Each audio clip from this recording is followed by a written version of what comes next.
Hi everyone, today is Saturday, September 1, and I am just actually sitting in my studio here and just looking at some statistics around my videos and stuff, and trying to figure out some things around lighting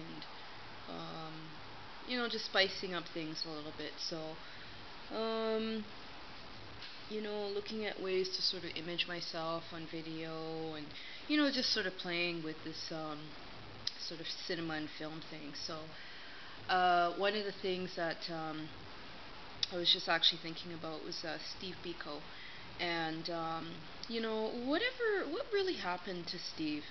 Um, he was murdered in South Africa for standing up to inhumanity.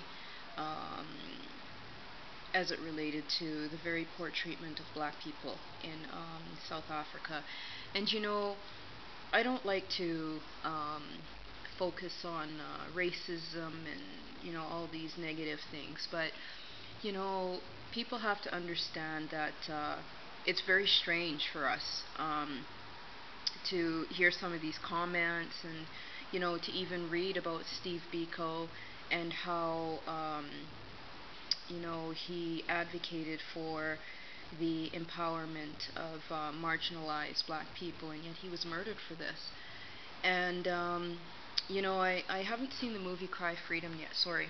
I haven't seen the movie. My nose was itchy, by the way. I haven't seen the movie Cry Freedom yet, but I wanted to actually read the book and see how the book actually became translated into film. But one of the things that I find very strange is that when it comes to, for example, Steve Biko, it'd be interesting to see how blacks actually wrote about Steve Biko. And, I read the text, Cry Freedom, and quite frankly, it didn't do him justice at all. I just found that that text was actually speaking about the ability of sort of the white consciousness to develop some kind of humanity, and to go from being racist to somebody who's compassionate.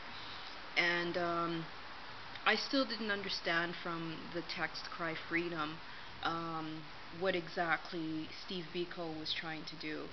So I was looking for some books that were actually, and I came across this one, which was actually a collection of some of his papers, and it was actually written by, it was edited by someone who was affiliated with some kind of church group, a Caucasian.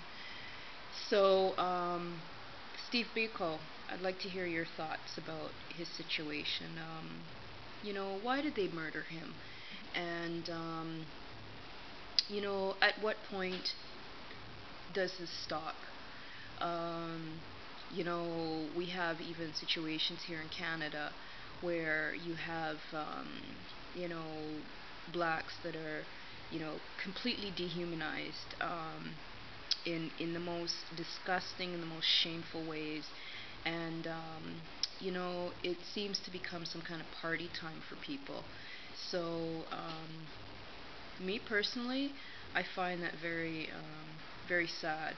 And, I would really like to know your thoughts around some kind of ways to collaborate against this, violence related to, I have to call it differential treatment, because people get scared of the word racism. Quite frankly, I hate that word because it it uh, it seems to be a joke for people. So you have to sort of step it up a notch and say, okay, a person is actually practicing something related to differential, and go up to them and say, what did you ever learn in school about differential? What's differential? And I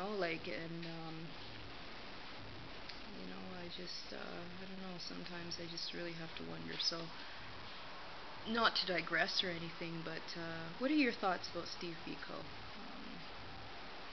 why did they murder him? And for those that actually are watching my videos and know something about the murder, you know, try and make us understand what the real problem is, because when you're actually doing good things in the world, that shouldn't be a problem. And I just thought Steve Biko was just really, really, sexy in his humanity. And I'd like to hear your thoughts about what happened to Steve Biko. Thanks.